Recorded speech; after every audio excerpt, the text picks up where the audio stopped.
ভগবান ছাড়া তোমার সামনে কেউ আসবে না। মৃত্যুকে করতে হবে জয়, তাহলে ভাববে না তোমার মৃত্যু নয়। আমরা এই পৃথিবীতে কেউ মরতে চায় না, একটা পৃথিবীকে পর্যন্ত মরতে চায় না, কিন্তু মরতেটা কি হবে? এটা মরতে ধাম, জীব আসলেই মরতে হবে। এই চরাচর জগতে জীব জন্তুর পশু পাখি তরুলতার এরা কারা? এরা পূর্বে মানুষ ছিল, যারা এরা একদিন মানুষ ছিল, কিন্তু মানুষ হয়ে বিহুষ হয়ে মানুষের কর্ম করেনি বলে আজকে তারা জীব জন্তুর পশু পাখি তরুলতা হয়ে এই ৮০ লক্ষ জনই ভ্রমণ করছে। এরাও তো মানুষ হওয়ার আশা আছে, এরা হবে মানুষ, মানুষের কর্ম করলে মানুষই হবে। তাহলে এই জন্য আমরা এই যে আমাদের সংকটের দিন, মৃত্যুর সময় যেন স্বয়ং ভগবান শ্রীহরিকে স্মরণ করতে পারি। এই জন্য সাধুগুরু বৈষ্ণবরা এরা কোনোদিন মৃত্যুকে ভয় করে না। এরা নিরন্তর হরিদাস ঠাকুরের মতো নিঃশ্বাসে বিশ্বাসে স্বয়ংকে স্বপ্নে ভগবানের নাম করে যায়। এই প্রাণ কখন চলে যাবে? ভগবান বলেছে, ভক্ত আমার পিতা মাতা, ভক্তই আমার গুরু, ভক্ত আমার নাম লিখেছে বাচ্চা কল্পত। আমি ভক্তকে বড় ভালোবাসি। হরিদাস ঠাকুরকে তিনি নিজ হাতে সমাধি দিয়েছিলেন। তিনি ভক্তের বাক্যকে তিনি পালন করেছিলেন। আমাদের এই মৃত্যু সংকটের দিনে যেন ভগবানকে স্মরণ করতে পারি, সেদিন যেন ওই বিপদের দিনে আমাদের অনেক রকম চিন্তাধারা এসে যায়। মাকে দেখবো, বাবাকে দেখবো, নাতিকে দেখবো, ওই দিন যেন ওই দেখাটা না হয়। কিন্তু সেই দিন যেন ভগবানের একমাত্র স্মরণে থেকে যায়। নিঃশ্বাসে হরিনাম করতে করতে যেন প্রাণ চলে যায়। তাই আমি ভগবানের পার্শ্ব হয়ে ভগবানের ধামে থেকে যাবে। চিন্তা ভাবনার দ্বারা মানুষের মন বিভূষ হয়ে যায়, শুধু চিন্তার দ্বারা। ওই সময়টা সংকটের দিন, ওই সময়টা সাধুগুরু বৈষ্ণবদেরকে আহ্বান করে তার বদনে হরিকথা শ্রবণ করে যদি প্রাণ ত্যাগ করতে পারে, তবে তার জনম ধন্য হবে। আর যদি কেউ মৃত্যুর সময় জায়গা জমির চিন্তা করে, বাড়ি ঘরের চিন্তা করে, ছেলে মেয়ের চিন্তা করে মরে যায়, পরবর্তীকালে আর মানুষ হতে পারবে না। কারণ চিন্তাটা ঠিক হয়। আর যদি মহাপাপী হয়ে থাকে, শুধু মৃত্যুর সময় শুধু ভগবানকে একবার স্মরণ করে, তিনি মহাপাপী হল ওই অজামিনের মতো বৈকুণ্ঠে ভ্রমণ করবেন। এই জন্য এখানে দান করবেন, ওখানে পাবে, এখানে নেবে, যদি নেই তাহলে সব যাবে। আর দান করলে পাবে। কোন জায়গায় দান করবে?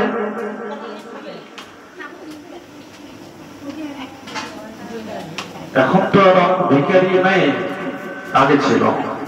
এখন ভিখারি সব ধনী হয়ে গেছে, এখন ভিখারি খুঁজে পাওয়া যায় না। তাহলে সাধুগুরু বৈষ্ণবরা অনেকেই যায়, কি চাইতে যায়? কালেকশন করতে যায়। একটা মন্দির বা একটা মহোৎসব করবে, তার জন্য কালেকশন করে। সবাই দেয়, সবাই দেয় না। বড় বড় গাড়ি যাবে, যদি 100 টাকা চায়, যে মন্দিরের জন্য আমি 100 টাকার চাঁদা দেখছি, 100 টাকা দেবে, 20 টাকা দেবে, 10 টাকা দেবে। কারণ ভক্তি মুক্তি সিদ্ধি কামী সেরা সকলেই শান্ত, অতএব কৃষ্ণ ভক্ত শান্ত। ওদের ভোগ বাসনা বিকার আছে, যত দিবেন তত বলবে না। ওরা ব্যাংকে জমা করে পড়ে যাবে, ব্যাংকে জমা করে যদি পড়ে যায় সবাই ভাগ করে যদি একই পাবে। এই জন্য এই যে ধন যা পেয়েছো তুমিও খাও, ভগবানকে দাও, সাধুগুরু বৈষ্ণবকে দাও, তাহলে তোমার জমা থেকে যাবে। পুণ্য স্বীকৃতি এই দুটাই তো সঞ্চয় হয়। ভগবানের সেবা করলে স্বীকৃতি অর্জন হবে, সাধু সেবা করলে পুণ্য সঞ্চয় হবে। তাহলে পুণ্য আমার ক্ষয় হয়ে যায়, স্বীকৃতি ক্ষয় হয় না। পুণ্য কর্মের জন্য মানুষের ক্ষয় হয়ে যায়, পুণ্যের জন্য ধন টাকা পয়সা হয়। বাড়ি পেয়েছেন, গাড়ি পেয়েছেন, চাকরি পেয়েছেন, ব্যবসা করেছেন, বড়লোক হয়েছেন, এটা খুশির জন্য, এটা পুণ্যের জন্য। আগের জন্য আপনি পুণ্য করেছেন বলে বড়লোক হয়েছে। এবার যদি তুমি অহংকারে আটখানা হয়ে যায়, পরে পরে আমি মানুষ হতে পারবে না। এই জন্য শাস্ত্রে বলেছেন হরিনাম কৃষ্ণ নাম বড়ই মধুর, যে যার কৃষ্ণ ভাজে সে বড় চতুর। চালাক, তাদেরকে চালাক মহাপ্রভু বললে, যে যার কৃষ্ণ ভাজে সে চতুর কেন হলো? তারা জানতে পেরেছে যে এখানে তো চিরদিন থাকবো না, শুধু সময়ের অপেক্ষা, টাইম। আমরা জানি টাইম তো, একটা মানুষ কতদিন বাঁচে? 100 বছর কলিযুগের আয়ু। যদি একবার 60 হয়ে যায়, তার মনে একটা সন্দেহ আছে, কি 60 তো হয়েছে, না আর 20 বছর থাকবো, না 30 বছর থাকবো, এ বেশি তো থাকতে পারবো। তাহলে আমরা মরে যাব, তবু আমাদের আশা শেষ হয়, আশা হয়। এই জন্য মানুষ অপূর্ণতা, আশার মধ্যে দিয়ে এখান থেকে তাকে বিদায় দিয়ে। এই জন্য ভগবানকে যারা যেজন আপন করে নিয়েছে,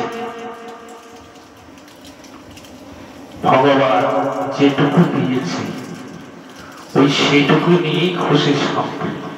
কারণ আমার বেশি দরকার, আমার জাতি জীবন যতটুকু চলবে, আমি বড় লোক হতে চাই না, আমি দাস হতে চাই, চাকর। আমার বলিতে বলবার কিছু নাই, তুমি আমার পিতা মাতা ধর্ম শুতে পারে, ধনজন গৃহদার তোমার বলিয়া রক্ষা করি কেবল অন্তঃসেত করে। তাহলে যে বলতে পারছে, হে প্রভু এই যে ধনটার টাকা পয়সাকে দিয়েছ, এটা আমার নয়, এটা সব তোমার, কিন্তু আমি এই সংসারে আছি দাস, এই সংসারের প্রহরী আমি। তোমার ইচ্ছায় মোর ইন্দ্রিয় চালনা, শ্রবণ দর্শন ধ্যান, তোমার ইচ্ছাতে মোর এই যে শরীর ইন্দ্রগুলি পরিচালনা হচ্ছে, হাত পা চক্ষু কর্ণ নাসিকা জিহ্বা। তাহলে এই ইন্দ্রিয়গুলি তোমার ইচ্ছায় চলিত হচ্ছে। যারা এইভাবে সংসারকে ভগবানকে অর্পণ করে দিয়ে করছে, সেটা নিত্য সংসার। সংসার দুই প্রকার, একটা নিত্য আর একটা অনিত্য। আর যারা সংসারকে আমার বলছে, আমার সংসার, আমার বাড়ি, আমার গাড়ি, আমার ছেলে, আমার সব আমার, সেটা হচ্ছে অনিত্য। কেন অনিত্য? ভগবান বলেছে যে দায়িত্ব নিজে নিয়ে নেয়, তাহলে আমি বেশি গেলাম, আমার দরকার নেই। ওই জায়গাটা ওই ভোগ। এই জন্য সাধুরা করে কৃষ্ণের সংসার, আর আমাদের মতো অসাধুরা করে অনিত্য সংসার। ওই আমার বলতে বলতে জীবন শেষ, ওই যাবার দিনেও বলছে আমার। এই জন্য সংসার করে হে প্রভু, এই জগতে আমার বলতে কিছু নেই, আমার দেহটা আমার নয়, এই দেহটাকে আমি ধরে রাখতে পারবো না, আমার দেহটার মতো কথা মতো চলতে ছুঁড়ে পারবো না, দাঁতও হাঁটবে না, চোখের দৃষ্টি শক্তি কমতো না। আমার কথা চলে? কেউ কি চায় আমার চুল পাকবে? হ্যাঁ, এখন তো অনেক রকম মেডিসিন বাইরে এসছে চুল কালো করার জন্য। তা ভগবান যেটা প্রত্যেকে চুল দিয়েছে, ওই পাকা চুল যত কালো করবে ওই সাদা বিরোধী থাকবে, অরিজিনালটা থেকে যাবে। তো এই জন্য ভগবান বলেছে, এই মানব তোমার আসল বস্তুটাকে খুঁজি না, আসল কোনটা আর নকল কোনটা। আসল হচ্ছে একমাত্র হরিনাম, শয়নে স্বপ্নে নিদ্রা জাগরণে। কারণ কলিতে কোনো তপস্যা নেই, ধ্যান নেই, যজ্ঞ নেই, পূজা নেই, শুধু একমাত্র হরিনাম। তাহলে এত সহজ করে দিয়েও আজকে কলির যে দিশা আনা হয়ে ভগবানের কাছে যায়। কোথায় যায়? যেখানে ঝগড়াঝাটি হয়, যেখানে গান হয়, নৃত্য হয়, সেখানে মানুষ ছুটে, কিন্তু ভাগবত অনুষ্ঠানে আসে না। এজন্য এখানে আসতে গেলে শাস্ত্রে বলেছে, ওরে বল রুচি নহি কেন কৃষ্ণ নাম, এই নামের প্রতি রুচি কেন আসে না? পরপক্ষে বললেন, তবে জানি পূর্ব জন্মে আছে কত পাপ কর্মে সে লাগি বিধাতা তর্ক। পূর্ব জন্মে যদি সঞ্চিত পাপ থাকে তাহলে নামের প্রতি রুচি আসে না। এই জন্য আমরা প্রসাদ পাওয়ার সময় ওই যে আমাদের মন্ত্রটা করতে হয়, মহাপ্রসাদ গোবিন্দে নাম ব্রহ্মণি বৈষ্ণবে স্বল্প পুণ্যবর্ণায় রাজন বিশ্বাস নয় জয়তে। তাহলে স্বল্প পুণ্য, অল্প যদি পুণ্য থাকে তাও হয়, অল্প পুণ্য থাকলে সাধুতে বিশ্বাস আসবে না, প্রসাদে বিশ্বাস আসবে না, নামেতে রুচি আসবে না। তাহলে এই জন্য এই যে আমাদের প্রসাদ পাওয়ার সময় মন্ত্রটা উচ্চারণ করতে হয়, শরীরের বিদ্যা যার জড়িত তাহে কাল, জীবে ফেলে বিষয় সাগরে, তার মধ্যে জীব পারতি লোভময় সদরপতি, তাতে যেটা কঠিনের সংসারে। তাহলে এই কঠিন সংসারে ভগবান ফেলে দিয়েছে এই জীবটা আমাদের বিষয় সংসারে বিষয় ভোগ করা। জীবনটায় চালসায় জীবী গিরিদিক যায়, নানা জনক ভ্রমণ করে জনম অধোগতিতে চলে যায়। এই জীবনটা থেকে আমাদের অনেক সময় কারণবশত ছুটাছুটি করে, কুরুচি, এই কুরুচিটাকে ত্যাগ করে সুরুচি অর্থাৎ মহাপ্রসাদের দিকে রুচি করতে হবে। লোভ এমন একটা বস্তু, অনেকে বলে যে লোভে পাপ আর পাপে বিনাশ। তা সাধুদের তো লোভ থাকার কথা না, তবু সাধুদের লোভ না, লোভ থাকবে। এই লোভকে এই মহাপ্রসাদের দিকে রুচি করতে হবে। এই মহাপ্রসাদ খেতে খেতে লোভ হতে হতে দেখবেন যেটা জীবনের কুরুচি ওটা নষ্ট হয়ে গেছে। আপনার কুরুচির দিকে মন যাবে না, কারণ আপনার জীবনটা সুরুচিতে এসে গেছে। এই জন্য এই জীবনটার কাজ কি শুদ্ধ নাম মহাপ্রসাদ সেবন, এই বদনের কাজ হরিনাম উচ্চারণ। এই জন্য শাস্ত্র বলেছিল বদন অকারণে হারাস না জীবন, আবার এরকম বদন পেতে পারিস যে বদনে একবার হরিবল বলতে বলা যায়, যে বদনে একবার ভগবানের নাম করা যায়, এই বদন যেন আবার। এই জন্য দানে পুণ্য আসে, আর মরে গেলে অনেক সময় অনেকেই প্রেমজনী পৌঁছে যায়, ভূত হয়ে যায়। ভূত কিন্তু সবাই হয় না। ভূত যারা হয় অপরাধকারী ব্যক্তি, অপরাধযুক্ত ব্যক্তি, এরাই ভূত হয়ে যায়, এরাই প্রেত হয়ে যায়। তাহলে যারা মহাপ্রসাদ খায়, যারা প্রতিদিন তুলসী বন্দনা প্রণাম করে, বলে তারা তো কোনদিন ভূত হবে না। এই জন্য শ্রাদ্ধে মানুষ মরে গেলে আমরা শ্রাদ্ধে আমিষ করি। তার এই যে বাবা মা মরে গেলে আমাদের 13 দিন নিরামিষ খেতে হয়। কেন খাওয়ানো হয়? ব্রাহ্মণ মশাইরা 13 দিন পর্যন্ত তোমাকে কেন হরিজন্য ফলাহার জলাহার এবং নিরামিষ খেয়ে তারপরে পিতা মাতাল শ্রাদ্ধ করতে হয়। কি কারণে? কারণটা হলো এটাই, আমি যে এর আগে আমি ভক্ষণ করেছিলাম, তোমার পিতা মাতার কর্ম করবে শুদ্ধাচারে। এই 13 দিন তুমি জলাহার ফলাহার নিরামিষ থেকে শুদ্ধ ভাবে কর্মটা করো। কর্মটা করার পর পিতা মাতার স্বর্গে চলে গেল।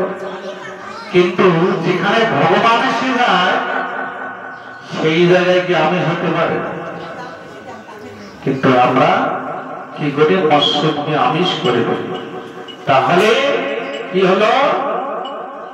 এই ফুকনে এই আমিষ করে আমাদের তিনি নরকে চলে গেল। এই আপনার খাদ্য নিয়ে আপনার এই জগতের কোন বস্তু গ্রহণ করে না।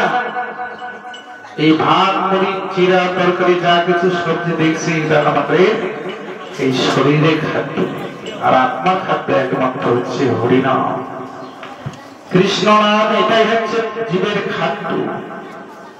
আপনি যত হরিনাম করবেন, কৃষ্ণ নাম করবে, তত আত্মা সন্তুষ্ট হবে। হরিদাস ঠাকুর 3 লক্ষ হরিনাম করেছিলেন।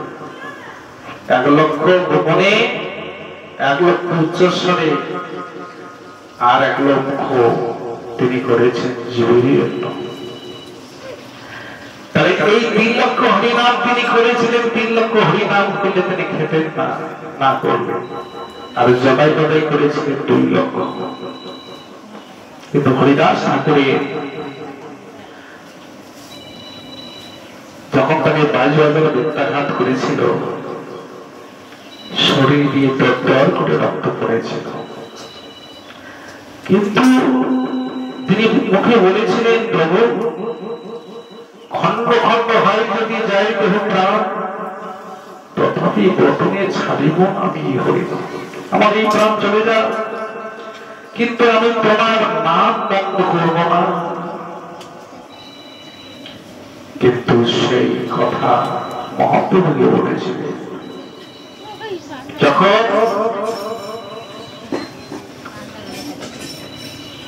মহাপ্রভু হরিদাস ঠাকুরকে ছেড়ে সন্ন্যাসে চলে যাচ্ছে, এদিকে নবদ্বীপবাসী সবাই হাহাকার হয়ে কাঁদছে, নিমাই সন্ন্যাসে চলে গেল। এদিকে হরিদাস ঠাকুর তিনি জপের মালা মুখে নিয়ে কাঁদছেন আর বলছেন, হে প্রভু আমার তো মনে আশা ছিল, কিন্তু তুমি আমাকে ছেড়ে গেলে। নিশ্চয় আমি অপরাধ করেছি। এই অপরাধের ফলে আজকে তুমি আমাকে ছেড়ে চলে গেলে। গৌরহরি তিনি চোখ বন্ধ করে কেঁদেছিলেন। যতদিন মহাপ্রভু আসেননি ততদিন তিনি চোখ বন্ধ করে হরিনাম করেছিলেন। মহাপ্রভু এসে হরিদাসকে সান্ত্বনা দিলেন, হরিদাস চলো।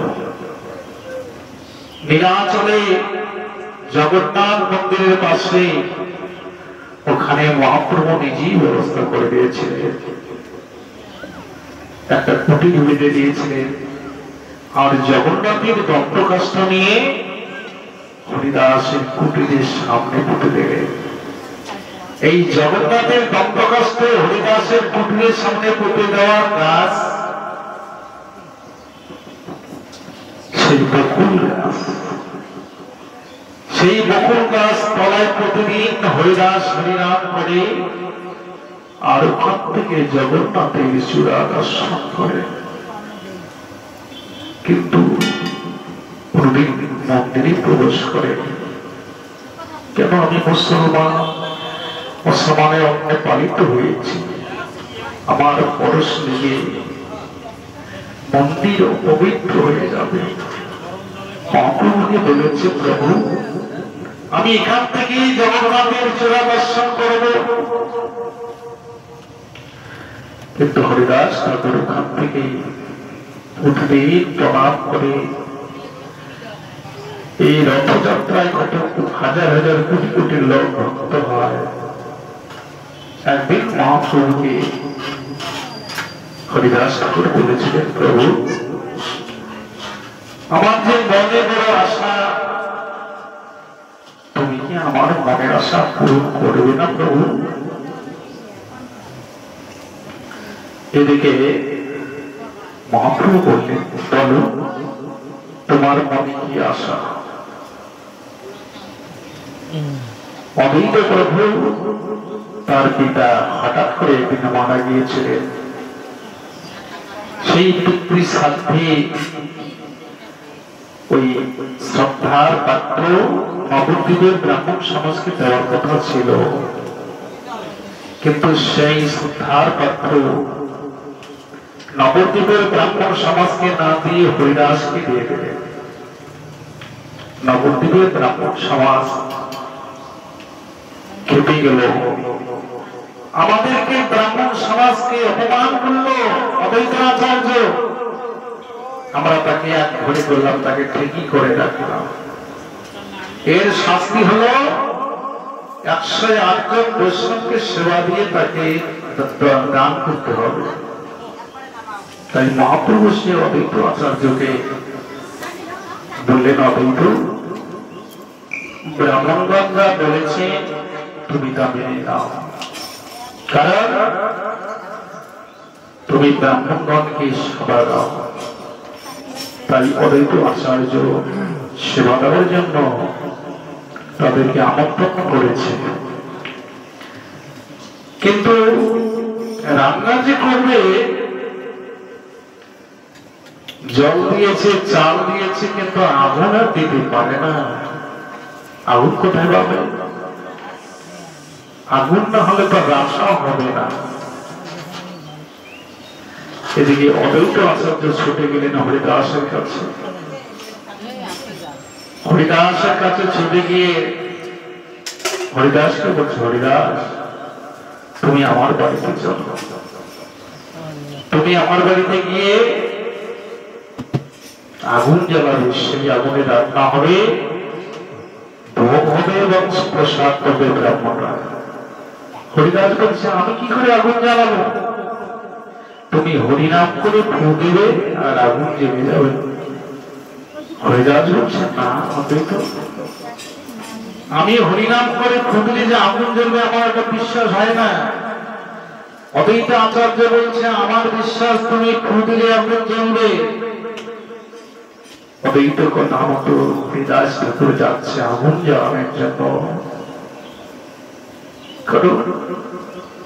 ভগবান সব সহ্য করতে পারে, ভক্তের নয়নে জল তিনি সহ্য করতে পারেন।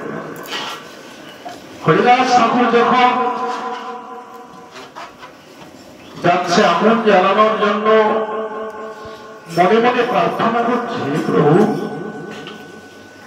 আমি কি জানি নামের মহিমা, আমি হরিনাম করে গিয়ে আগুন জ্বলবে, আমার তো বিশ্বাস হয় না। হে প্রভু, তোমার নামের মহিমা তুমি রাখো।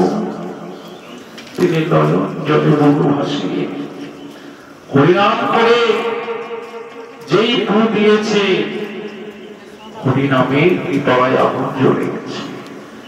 নবদ্বীপের ব্রাহ্মণ সমাজ অবাক হয়ে গেল, এত নামের কৃপা। আমরা নবদ্বীপের ব্রাহ্মণ সমাজ বেদ মন্ত্র উচ্চারণ করি, কিন্তু এতদিন তো আমরা কেউ মন্ত্র উচ্চারণ করে আগুন জ্বালাতে পারি। আর আজকে হরিদাস ঠাকুরের নামের কৃপায় আগুন জ্বলে গেল। পরের দিন মহাপ্রভু আসলে এসে জিজ্ঞাসা করছে, এই হরিদাসে এই তুমি যে বৈষ্ণব সেবা দিয়েছ, জানলাম কোথার থেকে নিয়ে আসলে, এই জল কোথার থেকে নিয়ে আসলে? অভিজ্ঞ আচার্য বলেছিলেন, হরিদাসের কুয়ো থেকে।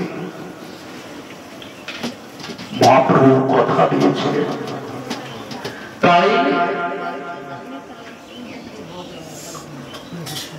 মহাপ্রভু বললেন, নবদ্বীপের ব্রাহ্মণ সমাজকে বললেন, তোমরা যেটা মনে মনে ভাবছ, কিন্তু আমার হরিদাস সেটা ভাবে না। এই আমার হরিদাস আমার কিচ্ছু চাই না, ও শুধু হরিনাম করতে চায়। আমি তোকে ভালোবাসি, কারণ প্রতিদিন জগন্নাথ দর্শন করে এসে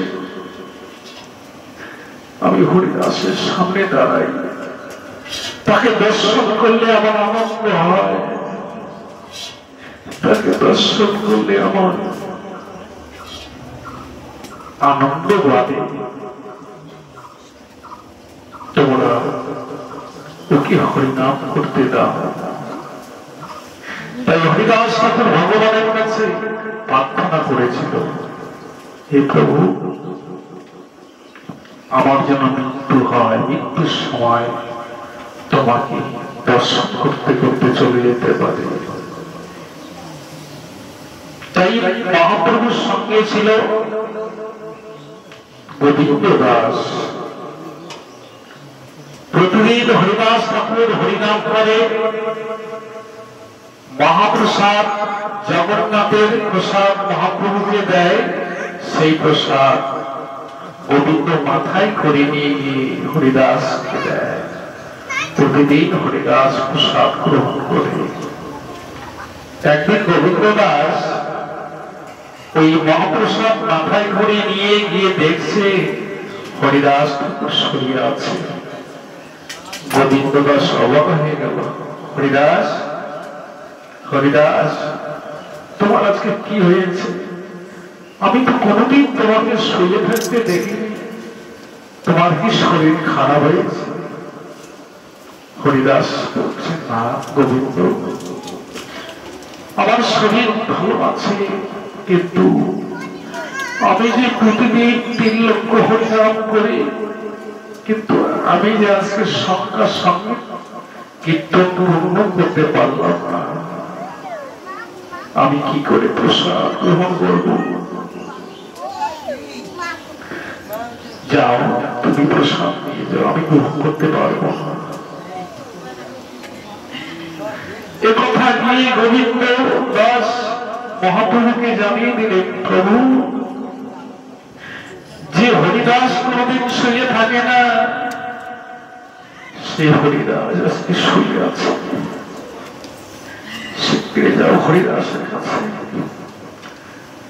মহাপ্রভু ছুটতে ছুটতে আসলেন, এসে বলছে, হরিদাস, হরিদাস,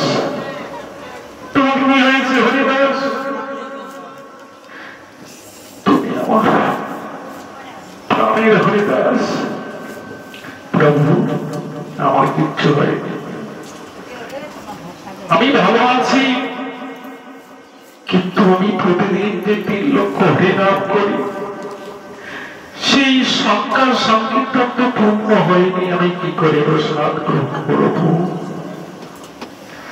প্রসাদের সম্মান রক্ষা করার জন্য হরিদাস এক রজ্জু মুখে দিয়ে প্রসাদ ফিরিয়ে দিলেন। যাও গোবিন্দ, আর আমি পারব না।